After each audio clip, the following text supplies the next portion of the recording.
Yoldaşlar, hamımızı hoş gördük. Bu karşınızdaki binanın birinci, ikinci mertebesinde restoran Baku var idi. Bu eseri vaxtında. Ve bu restoran demək olar ki Azərbaycan səfirliyinin balansındaydı. Bunu necə sattılar? Bunu da satan səfirlik oldu. Amma Özbəkistan, o bir ölkələr öz restoranların necə deyirlər, o qasinsaların saxlayıblar indiki kimi qalır. Amma bizimkiler bunu sattı. Sözde deyəndə bunların xoşuna geldi. Kardeş, olanın deyirik biz.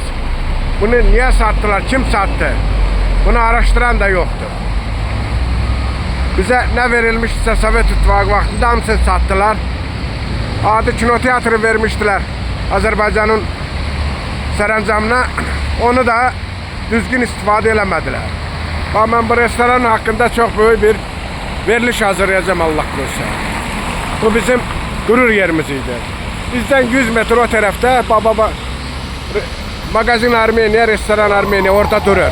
Ama onlar satmadılar. Bizimkiler sattılar. Söz de deyəndə kefterine de.